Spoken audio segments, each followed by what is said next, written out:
Her kişi 30'dan aşkandan keyin jiq xo'shalik qilmaydi ekan. İşten tushdim. Havo bir xil sovuq. Yomg'ir yog'amdi. Bunda havoda qo'lga o'yin chiqib qoldi. Mana bu yerda o'tiray. Xo'shalik. 鸳鸯锅。这个加的汤是什么汤？骨头汤吗？妈的这。To'qqizgacha. Voy mening ro'nkam bor o'zimni. O'zimni ro'nkasi. Bir narsa yeb kelay. Manimdan. Ha, mening go'shim. Ziran yo'rudan. Mavludan. Vahshiy pojon yo'ruga. Hammasini bo'lay. Enjin qopdimi? Qo'tanch bo'lay. Hey. Aka. Degan tanlamaymi jamoalar achchiq yeydigan qizlar zaman. Xonjindo bir qo'shiq, ikki qo'shiq. Mana achchiq fajoyodin.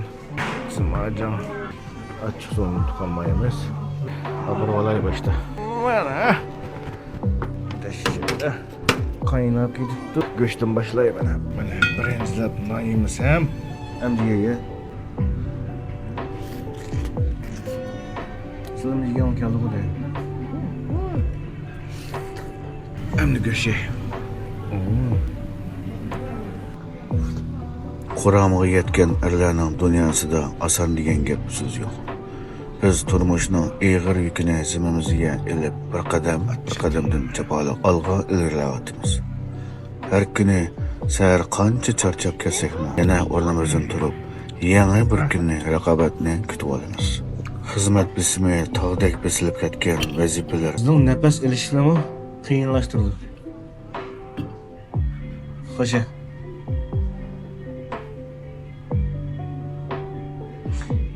Ailening mas'uliyati o'xshashla yashinib qolgan ota-onalarning oldin xabar olish, ularning salomatiga va turmushga ko'ngil bo'lish, bolalarning o'sib yetilishiga hamroh bo'lib, ularga muhabbat va yetakchilik qilamiz. Biz tirishib xizmat bilan oilani tamponlashtiramiz. Lekin doim armon tushlik darmon yo'qligini his qilib qolamiz. Xo'sh. Doim deysizlar. Ariqdagi yoliqinmamsizlar. Men bir yengil tujan qilaman.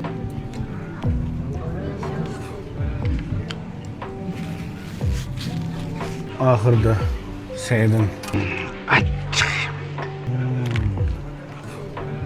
Quramıga yetgan erlarning dunyosida oson degan so'z yo'q. Lekin biz jasoratga, qasirlik va mas'uliyatchanlikqa ega. biz bu qimmatlik fazilatni ilib, ishlik hayotimiz yo'lida davomli jasoratlar ilgilab, o'zimizga xos bo'lgan hikoyamizni yozib chiqaylik. Xo'sh. Isrof qilmaymiz, pok yeyotimiz. Yana bir xo'shalik bir kun o'tdi. Ishdan tushganda ko'rishaylik.